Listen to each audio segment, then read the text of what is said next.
Welcome to the Builders Podcast, episode 156. Joel Salomon, making budgeting fun? How to transform your relationship with money.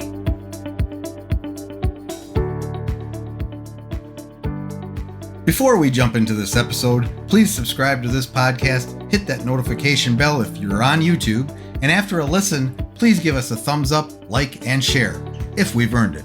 With your help, we can reach more people and deliver these valuable from the trenches lessons to those that need it. Enjoy the episode.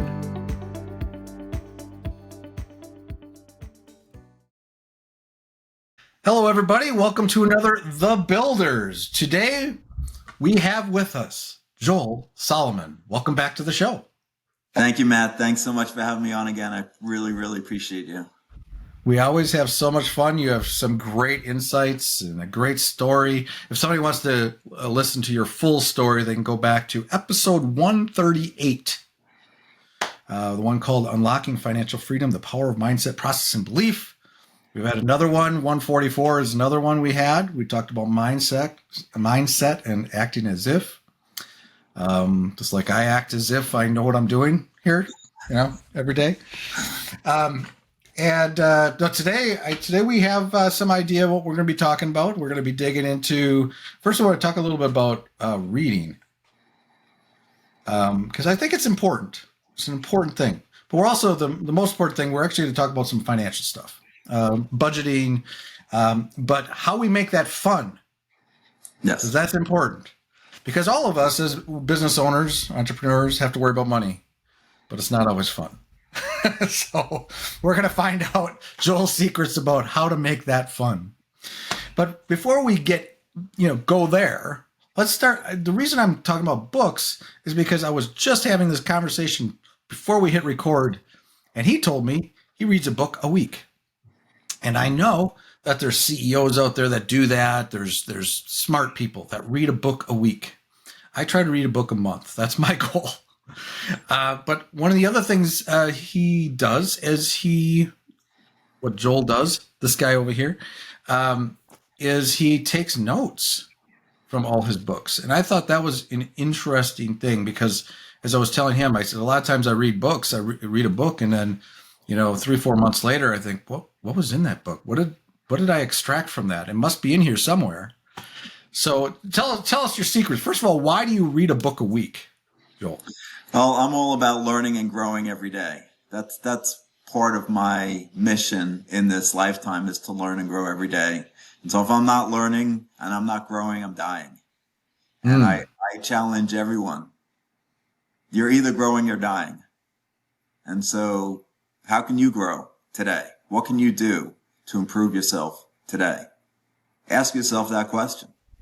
And I have a 2.5 hour morning routine, self-care routine every day that includes reading and visualizing. And we talked a little bit about acting as if last time and visualizing what you want to happen, journaling. You could journal on what you want to happen.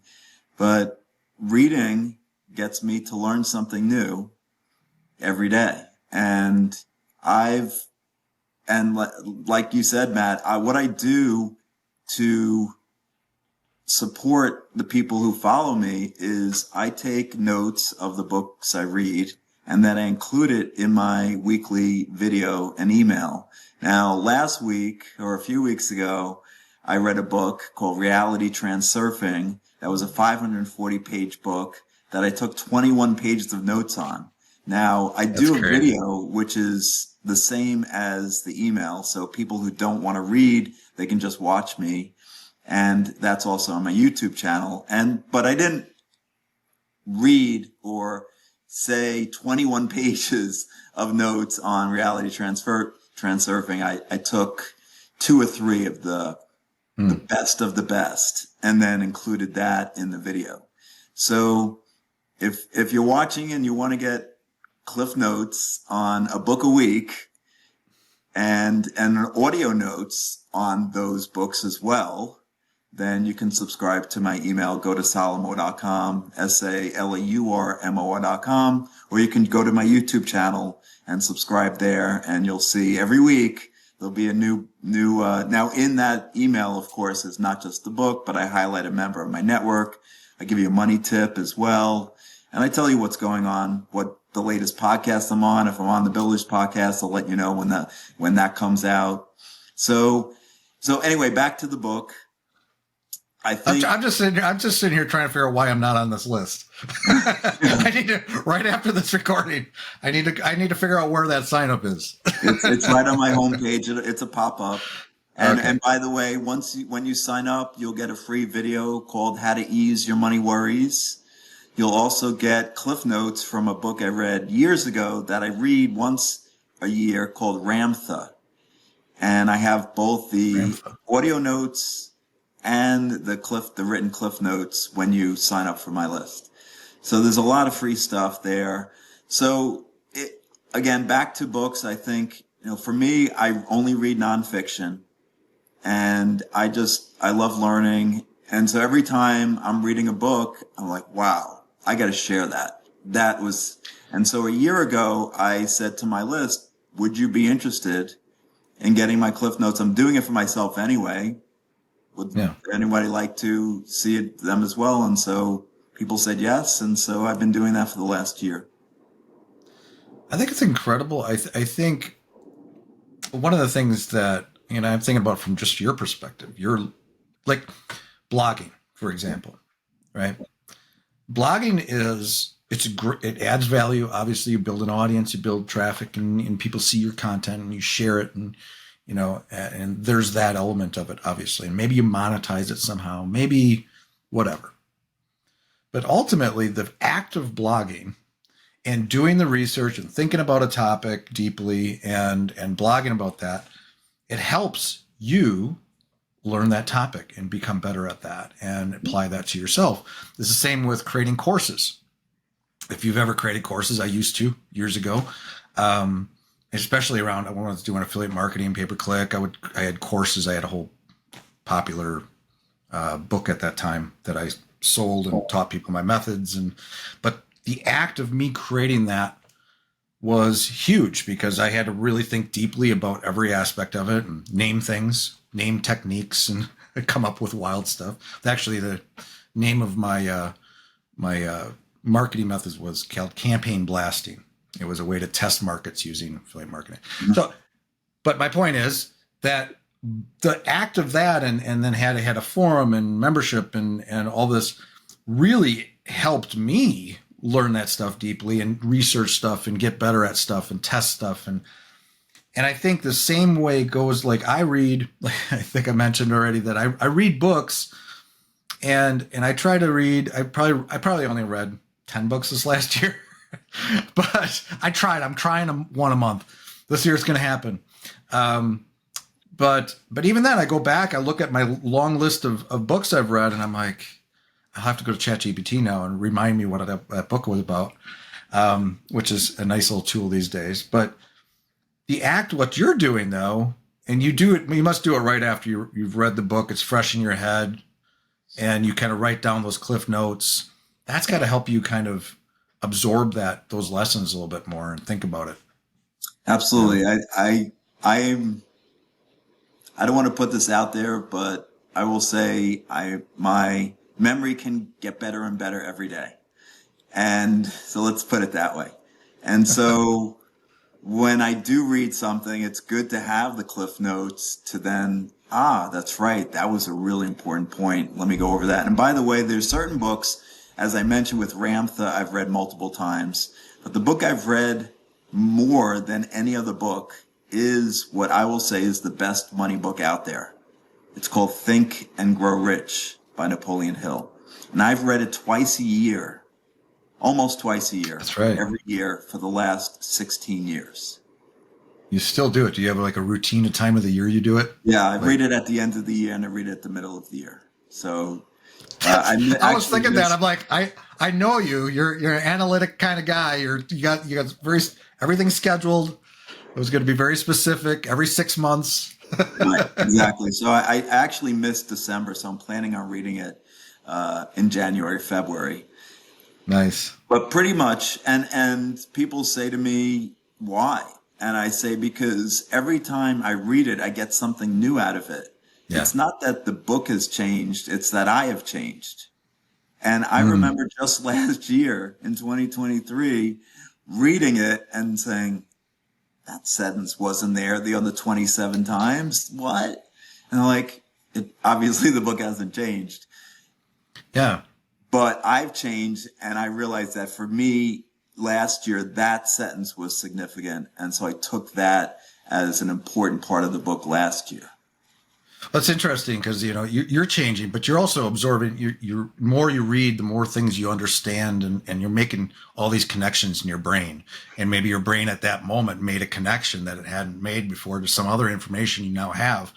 I mean, even as you do business over years or decades, you learn things, or you may not be ready for a lesson at that moment, and suddenly you're specifically dealing with a thing, Mm-hmm. and yeah, that's really interesting. So yeah, Think and Grow Rich. I've probably read it. I'm going to guess maybe 10 dozen times. More so when I was younger. I started reading it in the 90s. But I need to read it again. You just reminded me. I think I'm going to put that on my goals this year to read it again, because there's a lot of great lessons in there to apply to Well, life. in June, you'll get Cliff Notes for Oh, right. the Awesome. Perfect. So let's talk about Think and Grow Rich for just a second. Let's weave this into the conversation as we make it up as we go. What out of Think and Grow Rich from a financial perspective and like money perspective, is there a specific lesson in there that every business owner or small business startup, somebody that's been at business for a while, whatever, that they can learn from it that's maybe related to money specifically? Because I mean, I know it's a lot about mindset, right? Having that burning desire. Is there anything in there? I'm trying to remember if there's persistence, thoughts becoming things, yeah, desire, persistence, taking action. There's, faith, having faith and believing in yourself. I think all those things are critical to be successful and to generate income for your business. If you have a lull in your business and you start having massive doubt that it's going to be successful at all, then you're going to create that. right. And I think we talked about that, in episode 138, how your thoughts become the things, and beliefs are just thoughts you keep on thinking over and over again. Mm-hmm. In terms of, there's a big chapter in the book about organization and how to prepare for interviews, how to organize your business, how to organize yourself. And a lot of it was very specific on how to sell yourself. Mm. Put the best Yeah. foot forward, really, really preparing in advance for a proposal, for a podcast, for an interview, like doing the background work, really researching. And so here's one thing that I apply it to my business is before I get on a call with any prospective client, I research them. It doesn't need to be an hour, 5 hours, but nowadays on Facebook, on LinkedIn, you could just spend Yeah. 15 minutes just getting a lot of information on the person and then connecting with them on different levels. Oh, I see that, you were born on Long Island too. I was born on Long Island. Oh, I see you went to University of Rochester. I did too. Or, I see you love to travel. You've been to over 50 countries. I have too. And then just go into and connect with them on a personal level before you actually get into the business. And that's really critical. That's like sales 101. Yeah. It is, but a lot of fi- people won't do that. And I'll get yeah. on networking calls or sales calls with people and they have no idea what I do or what I'm about. And it's all out Right. there, right? Like, Right. you said before this call, you went onto my website. People don't do that. And everything Yeah. I do is on my website. Oh, what do you do? Okay, well, let me explain. Right. Yeah. And in my business, in web design development, when I have a new client that I'm going to, hop on a meeting and see, or, if it's an intro call or whatever, we're going to discuss this. I'm definitely going to do some research on this person, and I'm going to pick up something. And sometimes, so the reason I said it's kind of sales 101, it's like, I learned sales pretty heavily back in, again, the 90s. I'm dating myself a little bit today, but I did a lot of sales. I did door-to-door sales. I did everything back then. I sold Encyclopedia Britannica, Kirby vacuum cleaners. I never lasted more than a month or two in those, but actually I sold a vacuum cleaner to my grandma. I was so excited she bought it from me. Anyway, I think somebody still has it. But my point is that back then we learned, like, and I was in insurance too. So especially life insurance, I would go to somebody's house, literally sit at the kitchen table, do a presentation. But it was always this lesson of like walking in their house and paying attention, like things in their house that you can comment on and connect with and relate to. And I think that's a good lesson. And I'm glad that's coming from Think and Grow Rich. But I think it's important to know that it's just like networking. You don't just, when you meet somebody, you don't think about how, give them the card right away. What can they do for me? Right. Get to know the person. Right. See what you have in common and start there. Build a relationship. Absolutely. So, yeah. Preparing, preparation is one of the key lessons. Prepared. Yeah. Yeah. Like when I have guests on this podcast, even when I do the intro, because I always do an intro call. First time we're gonna have somebody on because I want to get to know them a little bit, get a feel for who they are, and then talk about what they're going to talk about, whatever. But I always there's kind of a trigger somewhere between about a half hour before I'm going to sit down. I'm going to do that research. I may already have some stuff that if I know that it's coming, I've already collected kind of where their website is. I know and then I'll do that little bit of fresh up, research before, because then when I get on, I'm saving that time and I know what we can connect on. And yeah, it's really good. Yeah. And that does translate to financial things. Yep. For sure. So the big thing I wanted to talk to you about, because I was on your website and he's got a web page on his website called Savings and Budgeting. And, it's not always the most exciting topic to talk about, money. It can get a little dry sometimes and boring and scary. And then we're talking about reports and we're doing all this stuff. But it's something that's like critical to all of us.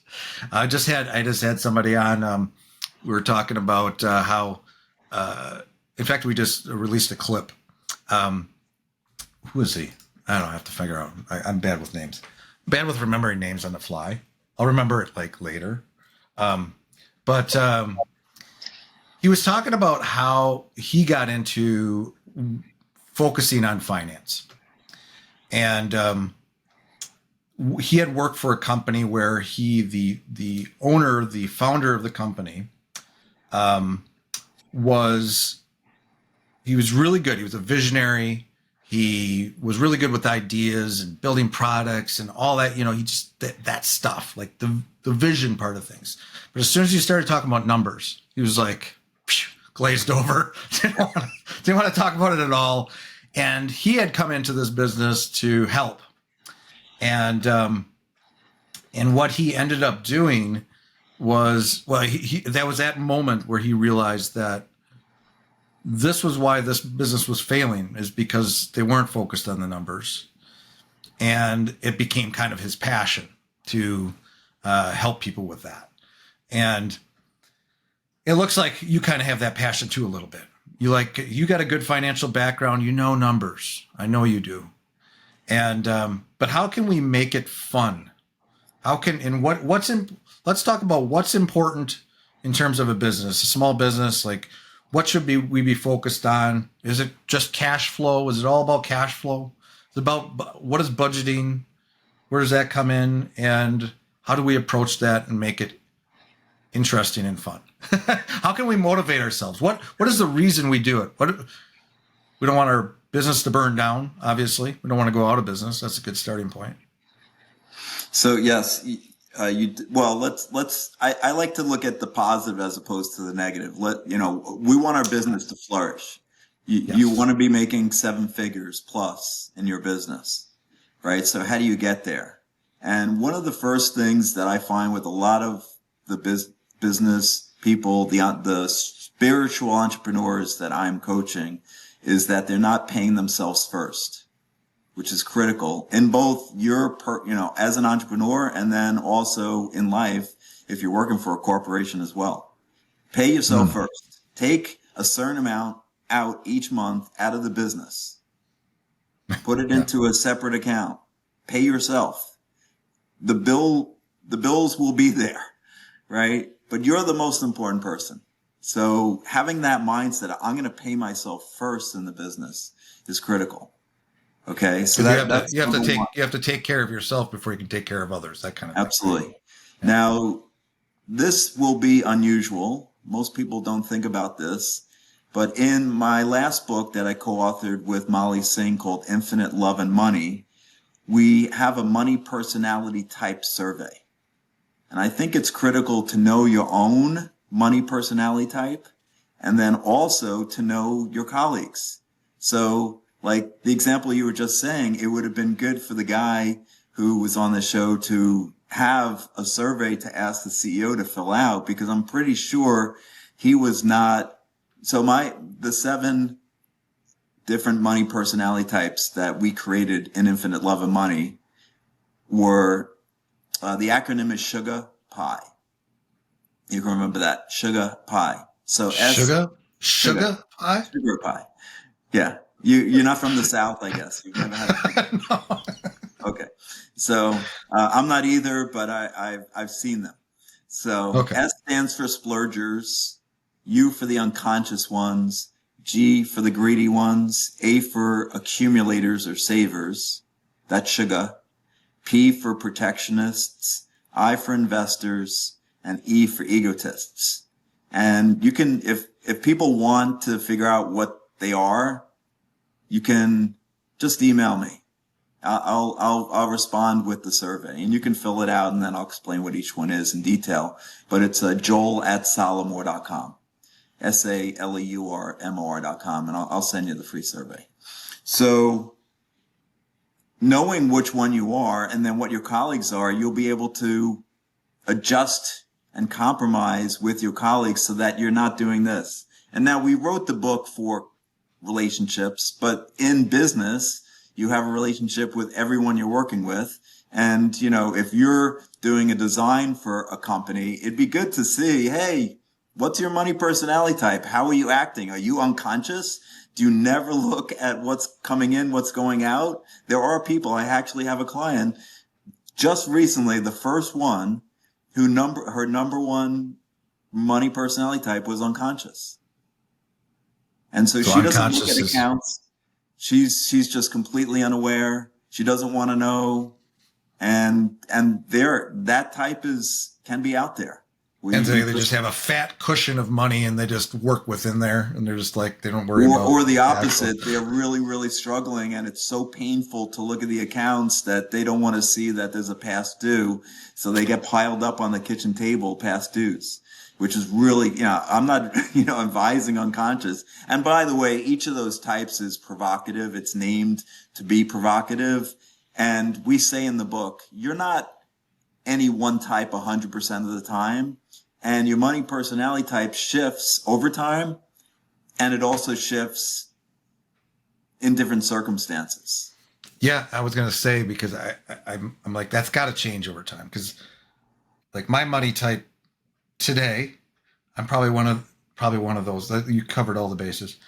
But I was unconscious at one point in my life. I remember that my business was struggling. I did have those bills coming in that I couldn't pay right away. But the way I dealt with it was just, put it aside. Don't open the mail. And that's how I dealt with it at the time, I remember. And there probably was a better way for me to deal with that. So I got, anybody who's watching or listening, who's feeling that way right now. Yeah. The reason why you're unconscious is you have some worries, you have some fears.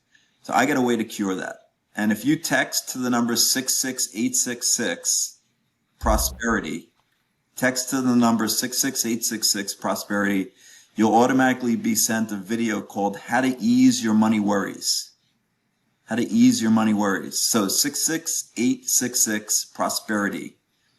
Doesn't matter if it's capital, small, whatever. It'll automatically. It'll ask for your email, and then you'll get that video. How to ease your money worries. So hopefully there's not a lot, but there are people out there that just don't want to look. And so that's not serving you. And so we have in the book ways to adjust to become more conscious. And so most of the people I've done the survey. So the book came out 2.5 years ago. So we've been doing the survey a fair amount. And most people are either accumulators, saver type, or splurger type. I'm an investor. Okay. Obviously, maybe not That obviously. would make sense. I'm a former hedge fund manager. We didn't talk about that, but on this episode. But I'm a former hedge fund manager, so I look at everything in terms of investing. If I take my daughters to Chipotle 10 years ago and the line's out the door, I'm like, ooh, is this a public company? Let me check it out. What's the stock price? How things are going well for them, clearly. And my daughter's like, why is this good? We got to wait 30 minutes on this line just to get a burrito. And I'm like, this is great.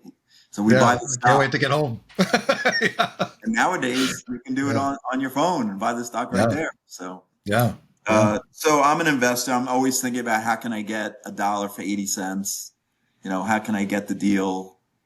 And so what's important is your money personality type, paying yourself first, and let's make it fun. So in Infinite Love and Money and in my second book, The 9 Money Rules Millionaires Use, so rule number 7 in the 9 Money Rules Millionaires Use is, where is my cash going? So it's really important to know. If you don't, and I know some people say budgeting, it's a 4-letter word, but we actually have a game called the budget game. You can play the budget game. And the idea is to make it fun. So let me just explain it. It's very simple. So you put together a spreadsheet and you rank order your expenses, not your income, but your expenses from highest to lowest. And then cross out the things that don't have a balance. Right? So if you're paying off your credit card every month, it doesn't have an outstanding balance. If your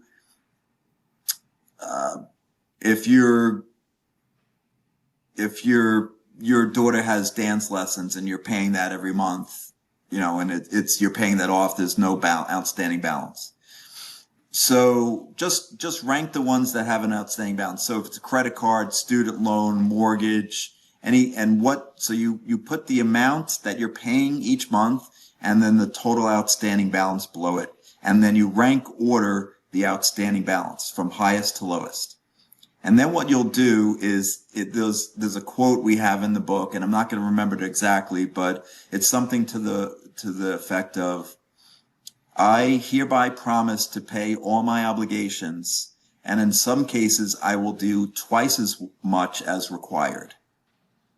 I hereby promise to pay all my obligations, and in some cases I will do twice as much as required. And then you take the smallest one and you double it. So whatever the minimum payment would be for that credit card or student loan, you double it and you'll pay double.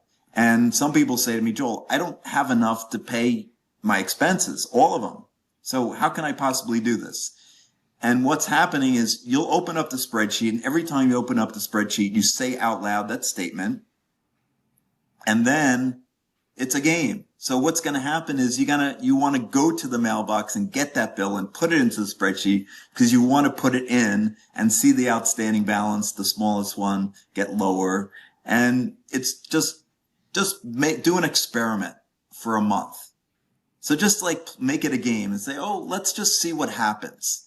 And what has happened, by the way, with some of my clients is amazing things, because you're shifting your thinking about money to, it's a game. It's fun. It's easy. Let's play Monopoly. Let's have a game. And one of my clients, I told her how to do this. And 2 weeks later, she had manifested over $100,000 in 2 weeks. She found the money to pay those. Yeah, so money manifestation, I think we explained on an earlier episode, is a surprise amount of money comes in that she wasn't expecting. And in this case, it was a full-time job and a part-time job. So she was working part-time, making less than 60,000 a year. And within those 2 weeks, she had a full-time job offer and a part-time that she could take on the weekends, and total of 160,000. Nice. Now she was interviewing for months before this and not getting Yeah. anywhere. And then two came in within those 2 weeks. So I correlate the two. You don't have to, and there's been other examples of people who played the game and things have just flowed. And again, it's mindset. Like, you're shifting your mindset to, this is a game. This is fun. Everything. And what I say is everything with grace and ease. Like, don't like, oh, I got to play this game because I got to manifest $100,000. That's not how it's going to work, right? It's, let's see, let's do an experiment. Let's see what happens if I play this game, and be open. And part of the fun is seeing your financial situation transform and get better, and chart and see the debts going down. And what's going to happen is that last column, that's the smallest, is going to go away quickly. And then you're like, okay, let's work on the next column. And then let's work on the next column. And it's so some people might, I think I've heard people recommend this, where there's a certain, like, you pay off the smaller credit card, or that's what we're doing. So we're rank now. May not be logical, right? Because I know that there's some, I look at my interest rate that I'm paying on my credit cards and the student loan and so on.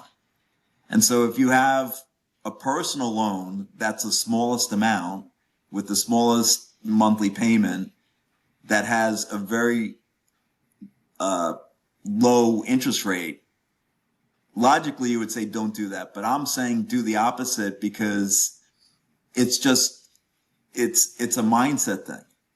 And it's, you're changing your subconscious mind to saying, oh, look at that, a whole column went away. Things are improving. Things are changing. And so that's what's going on, as opposed to logically, as the finance expert, I would say rank order all the interest rates you have from 30% down to 5%, and then don't pay off the 5% one, work on the 30% one, even if it's $30,000. But what's going to happen is you're chipping away, and it's still there. Nothing ever, like I said, I mean, part of it, this is a mind game. This is, get motivating yourself by seeing you making progress, and making progress, it incrementally going down is, it's okay, but actually seeing it disappear, what can you make disappear quicker? And the list becomes shorter. That makes sense. And then the other thing that, again, I want to emphasize is, when you play it as a game, when you experiment, then money's just going to flow. I have a membership that I started a little over 2 years ago, and my Money Miracles members have manifested $1,799,000. So I keep tabs. Every week we have a call, and I say, okay, so what money have you manifested this week? And I don't know, somebody sent me this free Amazon gift card for $100. And then I got this $600 free vacation. I don't know how it happened. These things are happening. And so I write everything down. And how much of this is just the fact that you're thinking about money, that you're seeing more opportunities? Just because, like, if you think about the old experiment where you say, how many red cars did you see today on your way to work? And I don't know idea. But now you're going to see like every red car in the world next time you go to work. Like, you're going to see like 100 of them on the way to work. How much of it is really just on a daily basis or a regular basis, just thinking about looking at your finances, and that just becomes part of you, and you're going to see more opportunities through that lens? Absolutely. So where focus goes, energy flows. And if you're focused on money is just energy, and it's the energy is going to flow there. And so, yes, if you're unconscious, like that, one of the money personality types, you're not looking, there's no flow. Yeah. But if you're an investor type like me, I'm thinking about money and I'm thinking about what lucrative opportunities are going to come to me today. Like what stock's going to go down so I can buy on the inexpensive and it's going to double or triple in the next year or two. Like I'm looking for those opportunities every day because I know they're out there. Yeah. And so it's the same thing here. If you're playing this game and saying, okay, I promise to pay all my obligations, and in some cases I'm going to do twice as much, and you're making it a game. If you're playing Monopoly and it's real life, it's fun, it's easy, and then you're just creating more flow.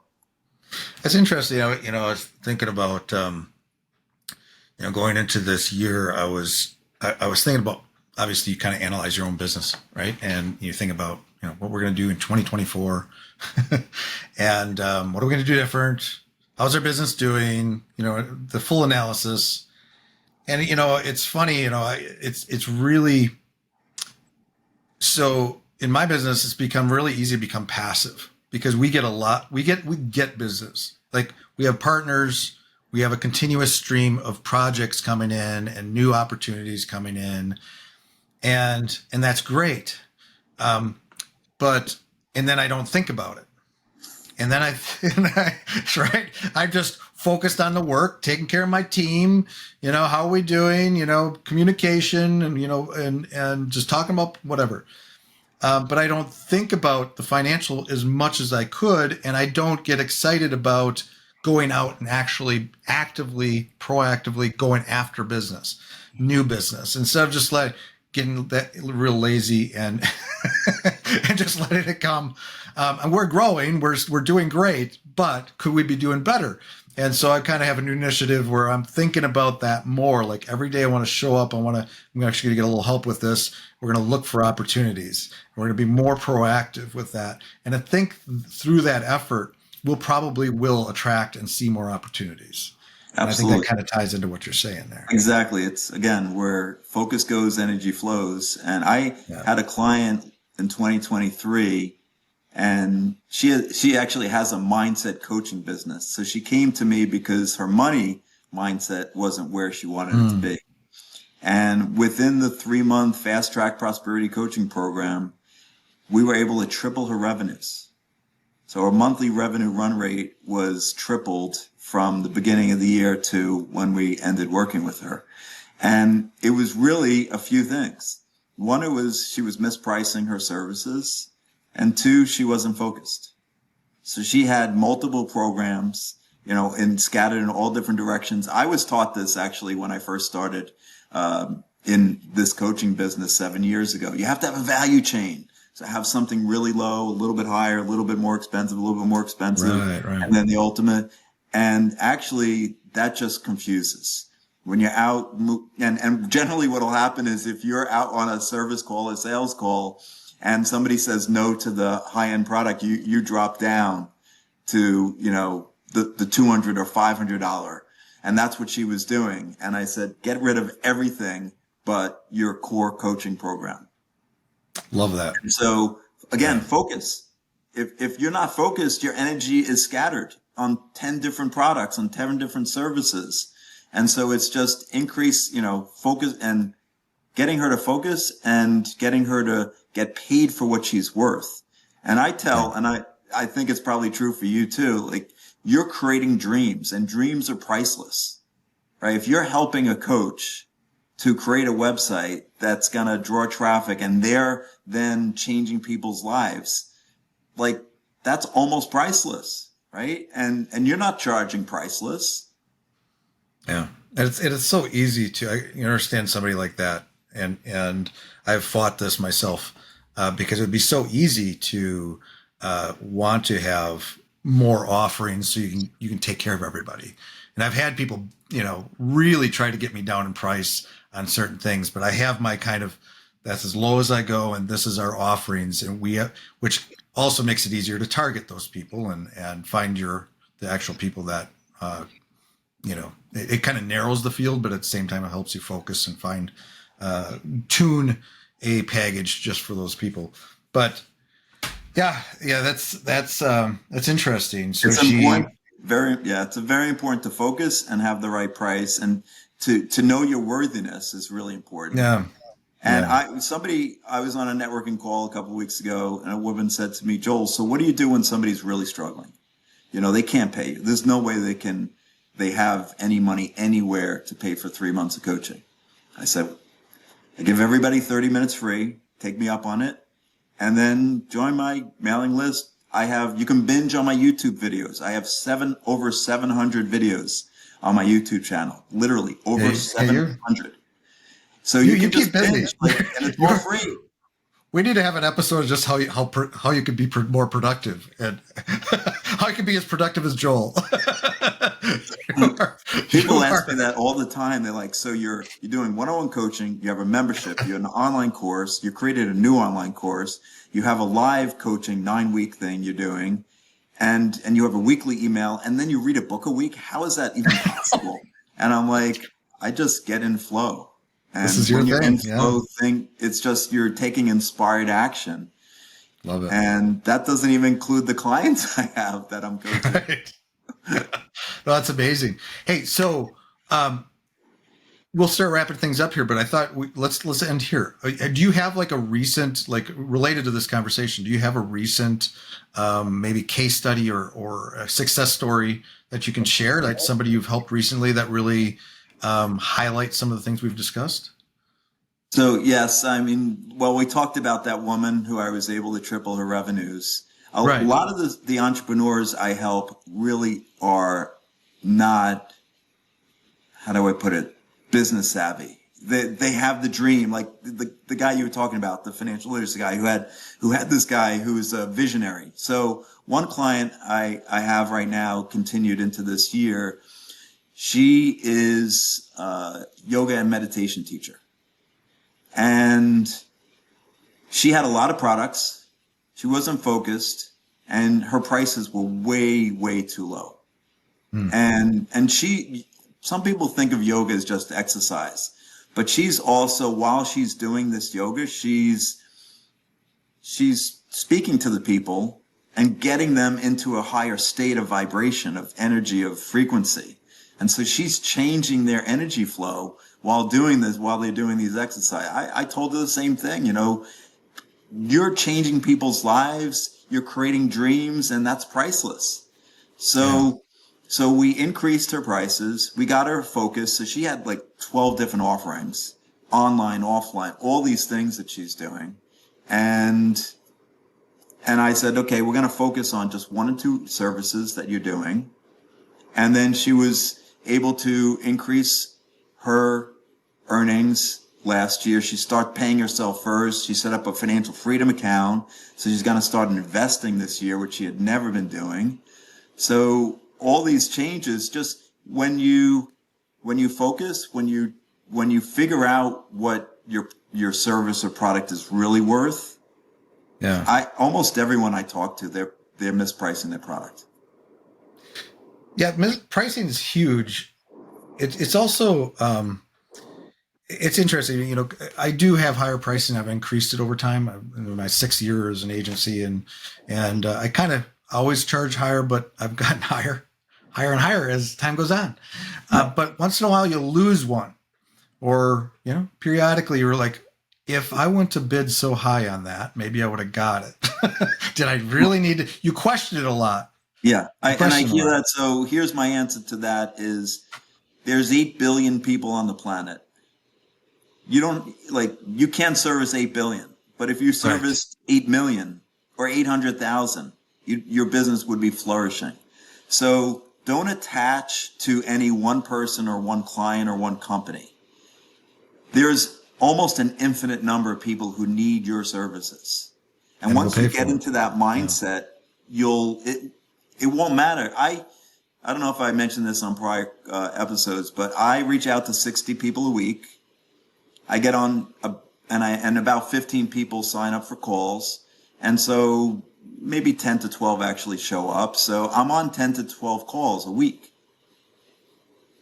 And and I know if somebody says no, like I'm one step closer to a yes. Yeah. Oh my gosh. I love number games. So actually you can do that. I have clients do this.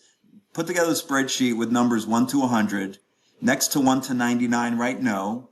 And next to 100, write yes. And every time you get a no, cross off the no. You're one step closer to the yes. And celebrate. Celebrate, I because love you it. are one step closer. I will tell you, I do this, and I've not ever gotten 99 no's before I got a yes. Yep. And Yep. so there's That's so amazing. many people out there that need your help. So many that you need to price your product appropriately based on your worthiness. And you could price two ways, cost plus or value add. I say value add. Yeah. You're providing Yeah. massive value. Mm-hmm. I love that. Oh my gosh. Yeah. Again, it takes me back to as soon as you say that, it takes me back to my life, especially my life insurance days. That's what I learned the most about selling. Yes, because it was that exact thing. We would get leads. We get qualified leads. They were hot. They were hot off the presses. And it was all dependent on how many leads I would call, and then how many appointments I was setting, and then how many of those I would close. And I could almost, because we had a very specific script and way of doing things that we followed, that I would almost be able to predict how much money I could make each week and how many sales I could make. Yeah. So if you did based on how many I was doing up front. Right. So if you do 60 outreach, for me, it's about one person who will sign up for my fast track prosperity coaching a week. So I know if I do 120, I'll get two. It's just the law of large numbers. I love it. So yeah, that's important. And I did want to point out, I have a very special, talking about pricing. I have stuff where I almost give it away or I've talked about my YouTube channel for free and my email, which is free.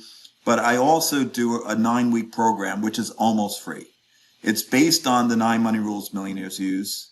It's called the 9 money rules millionaires use course. And I do it with a mystic, a woman who channels. And so each week she'll channel the rules. So rule number 1 is when you believe. So she'll be channeling how, for the people there specifically, how they can benefit from my exercises that I'm about to do around beliefs, and how your beliefs will create abundance and prosperity for you. So it's a 9-week course, and we're basically giving it away. It's $99. Awesome. And yeah, I'm glad you segued into it. I was actually just going to do that because I was looking at the time. I'm like, oh, he did it for me. Awesome. Yeah, you actually have 2 things going on, right? You have something that Yes, I also have a master class on January. So by the way, so that 9-week course starts January 30th, 2024. And it goes for 9 weeks. And if you can't make a week, don't worry. Like, oh, I'm not going to sign up because I know I'm going to be away this week. We record it. We send you the recording. We send you the handout. So there's a handout for each week. There's an exercise each week. It's very interactive. We have a nice, fun community. It's a smallish group. I don't allow more than 20 people to join this course because you want it to be interactive and people ask me questions. So it's a fun 9 weeks. I'll say it's a 9-week challenge. So we go through each of the rules. We'll play the budget game together. And so that's week 7. And we'll go through each of the 9 money rules. But I also have a masterclass on January 23rd called How to Create Money Miracles. And we're just going to go through specific techniques, and which is basically, it's a lot of what we talked about in episode 138 on mindset. And then the episode, 144, on acting as if. That's in this course. So it's an interactive, again, you'll get a handout. We'll go over it together, and you'll figure out how, if there's any limiting beliefs on money, that you have any money worries, we're going to remove them. We're going to get you to empowering beliefs. We're going to get you to act as if what you want to happen has already happened. Love it. Love it. Well, I'm excited. I'm excited to have more fun with my finances personally. Hopefully somebody listening is now excited to go and do that spreadsheet and start working on their stuff and trying to. I really love the best thing from this for me is when we were talking about basically when what you focus on. How did you put it? You follow, something Where, follows. where focus goes, energy flows. That's right. That one. But you know, focusing on the money, if you ignore it, like I have in the past, I don't anymore. Okay. I know my numbers. I got my accounting, I got all that figured. But because I focus on it and I know what's going on and I have a really good sense of things, it's also knowing, like I said, we're going to be a little more proactive, at least for this month. We'll see how busy we get. It might generate too much business, and then I'm going to have to dial it back again. Mike, But hire more people. yeah, I had a hiring freeze last quarter. We might, but right now I just want to get more business, and then I'll hire people. Business before people. I don't know, something like that. But but I think that's an important lesson. I think a takeaway from this one is think about it. Don't ignore it, and then that will attract what you need in life. Can I just share one quick story? Sure. So just on this topic, it's really important. You have a relationship with money, whether you know it or not. If you're the unconscious one, that's a relationship. Imagine that's a person and you are ignoring them. How would they feel? That's not good. So in April of last year, I did a TEDx talk. By the way, my biggest fear in life 7 years ago was public speaking, but I did my TEDx talk. It's actually called How to Create Money Miracles. And so I created a QR code. And when I went to a networking event at the end of April, I was saying, hey, I have this free talk. It has really 2 amazing tech tips and techniques in there to change your money mindset, to get you into a more higher vibration around prosperity and abundance. So I was giving it to people here, here's your code, scan it. And so I went up to one woman and she said, I don't need that. And I'm like, oh, cool. And she said, no, I don't care about money. And I was like, whoa. Well, if you don't care about money, money's not going to care about you. And this woman doesn't have a great relationship with money. And it's not flowing to her. No. Oh, I think she answered her own problem or something. No, exactly. I need more coffee. No, exactly. She doesn't realize she has the problem. Yeah. And she was not even interested in watching a free video. Okay. Wow. Yeah. If you're not going to take the action and care about it, it's just like a relationship. True. You have a relationship with money, whether you know it or not. That's a really important statement. All right. I'm going to go marry my money now. Care about them. Take them on a vacation. Take really good care of them. I'm not saying be greedy. I'm just saying, don't love money at the absence of humans, but know that if you're ignoring it, if there's, like somebody said to me recently, there was some $5 bill on the ground, and she said, I'm not picking it up. Somebody else is more worthy of it. And I will say, the universe put that $5 bill there for you. You noticed it, pick it up. You should be jumping up and down and celebrating that abundance and prosperity rather than saying kind of like, well, somebody else needs it more than I do. No, you found it. Pick it up. Enjoy it. There's an infinite amount of abundance on this earth, almost $500 trillion of net worth. There's plenty to go around. Awesome. And that goes for his courses too, everybody. Those aren't for somebody else. Those are for you. So go pick it up. It's for you. All right. I'm going to go now. Thanks, Joel. I appreciate you joining us again. It's always a pleasure. Take care. Thank you so much. Appreciate you. That's all for today's episode. I hope you enjoyed that. Again, please subscribe if you haven't already and give us a thumbs up if we deserve it. If you want to comment on this episode's page, provide me with requests on topics for future episodes, or inquire about being a guest, please find your way to thebuilders.fm. You can contact me there or add a comment under these show notes. Now a word from our sponsor, my agency, Unified Web Design. We build custom websites, features, we maintain websites, we work with agencies to fulfill their web design and development needs, and more. If you are interested in our services or are looking for an agency to work with as a partner to build awesome sites for your clients, feel free to reach out to me at unifiedwebdesign.com. There's a handy contact me link at the top. Fill out that form and it will open a ticket, and that ticket will find its way to me. Thanks for joining me today. We'll see you next time.